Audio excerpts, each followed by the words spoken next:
श्री शिवाय नमस्ते दोस्तों, राधे राधे। भगवान आप सबकी मनोकामनाएं पूरी करे, इसी कामना के साथ आज का वीडियो हम शुरू करते हैं। सबसे पहले तो आप सभी को आने वाली जन्माष्टमी की ढेर सारी शुभकामनाएं।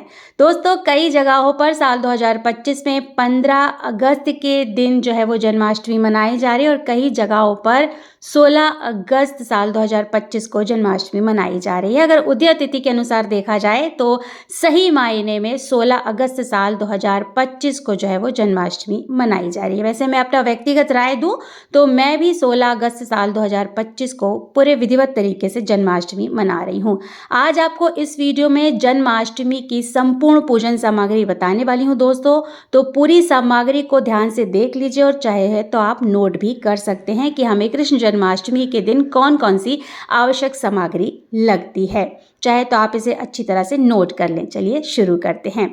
सबसे पहले हमें कृष्ण जन्माष्टमी के दिन लड्डू गोपाल जी को स्नान कराना होता है। उसके लिए हमें पंचामृत बनाना होता है। चाहे तो आप एक साथ ही पंचामृत बना सकते हैं, यानी दही में ही आप दूध, शहद, शक्कर, घी वगैरह मिला करके पंचामृत बना सकते हैं। यहाँ पर मैंने अलग अलग दूध, शक्कर, शहद और घी रखा है। साथ ही साथ यहाँ पर मैंने पीले रंग के वस्त्र रखे हैं, क्योंकि जन्माष्टमी के दिन मुझे लड्डू गोपाल जी है वो पीले वस्त्र में बहुत अच्छा लगते हैं, इसलिए यहाँ पर मैंने लड्डू गोपाल जी के लिए अपने पीले वस्त्र यानी पोशाक ली है। तो इस तरह से यहाँ पर उनके स्नान का सामान यहाँ पर इकट्ठा कर लिया है और साथ ही साथ उनकी पोशाक जो है वो यहाँ पर हमने तैयार कर ली है।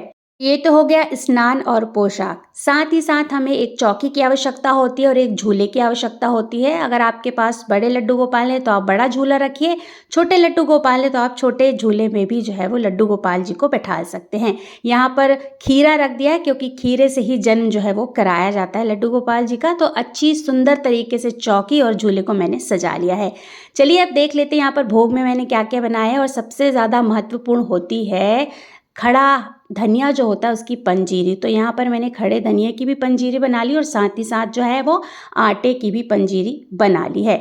आप अपने सामर्थ्य के हिसाब से जो है वो भोग इत्यादि चढ़ा सकते हैं। यहाँ पर जो है 5 तरह के ऋतु फल जो है वो यहाँ पर रख लिए और साथ ही साथ यहाँ पर कुछ ये मिठाइयाँ रखी हैं। मैंने यहाँ पर साबूदाने की खीर बनाई है और ये नारियल और मूंगफली का हमारे यहाँ विशेष तौर से पाक बनाया जाता है।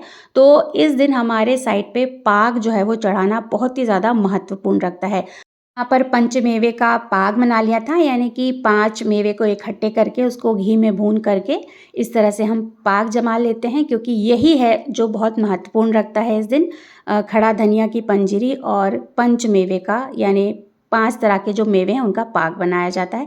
तो कुछ कुछ चीज़ें जो है वो घर पर तैयार कर ली थी और कुछ चीज़ें जो है वो मैंने मार्केट से मंगवा ली थी। पंचामृत यहाँ पर मैंने बनाकर रख लिया है। साथ ही साथ बिना लहसुन प्याज के हमें इस दिन, अगर आप सब्जी वगैरह बना रहे हैं आलू टमाटर की, तो आप बिना लहसुन प्याज का ही सब्जी जो है वो बनाएं। वैसे सभी लोगों को पता होगा, लेकिन कुछ लोगों को जो है वो थोड़ी सी जानकारी का अभाव होता है, तो उनके लिए मैं बता रही हूँ। अगर आप सब्जी वगैरह बना रहे हैं तो आप बिना लहसुन प्याज की आलू टमाटर की एकदम सिंपल सात्विक सब्जी बना सकते हैं। पूड़ियाँ रख ली हैं, यहाँ पर बिस्किट रख लिए हैं थोड़े से, यहाँ पर पंचमेवा रख लिया है, माखन रख लिया है, कुछ यहाँ पर मैंने इस तरह से लड्डू गोपाल जी के लिए चॉकलेट रख ली है।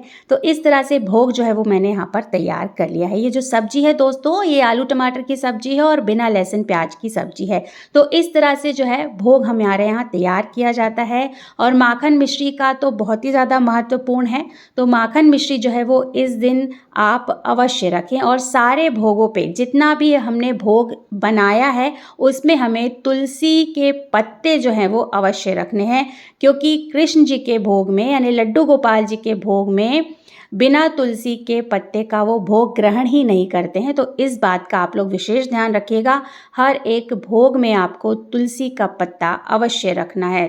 दोस्तों, यहाँ पर इस तरह से मैंने भोग तैयार कर लिया है। आपके यहाँ जिस तरह से भी भोग तैयार किया जाता है, जो जो चीज़ें चढ़ाई जाती हैं, आप अपने घर के नियम के अनुसार कर सकते हैं। फल में हमें खीरा अवश्य लेना है, क्योंकि खीरे का बहुत ज़्यादा महत्व है और खीरे से जो है वो लड्डू गोपाल जी का जन्म भी कराया जाता है। तो इस तरह से यहाँ पर आप भोग देख सकते हैं और जन्माष्टमी के दिन भोग तैयार भी कर सकते हैं। दोस्तों, यहाँ पर लगभग मैंने आपको कृष्ण जन्माष्टमी की पूजन सामग्री बता दी है। बस आपको यहाँ पर बाँसुरी जो है वो अवश्य रखनी है। यहाँ पर मैंने बाँसुरी नहीं दिखाई है। जब आप कृष्ण जन्माष्टमी के दिन लड्डू गोपाल जी को स्नान वगैरह करा करके झूले में बैठालते हैं, तो उनके झूले के पास यानी उनके पास आप बाँसुरी जो है वो अवश्य रखें। और अगर आप उस दिन नई लकड़ी की बाँसुरी लेकर आते हैं तब तो बहुत ही ज़्यादा शुभ और उत्तम माना जाता है। तो यहाँ पर संपूर्ण पूजन सामग्री मैंने आपको दिखा दी है दोस्तों। आशा करती हूँ आपको वीडियो पसंद आया होगा। अगर वीडियो पसंद आया तो वीडियो को छोटा सा एक लाइक कर दीजिएगा, साथ ही साथ अपने ही चैनल को जरूर से सब्सक्राइब कर दीजिएगा दोस्तों। बहुत जल्द मिलते हैं एक नए वीडियो के साथ, एक नई जानकारी के साथ। तब तक लिशि शिवाय नमस्तभ्यम। धन्यवाद दोस्तों।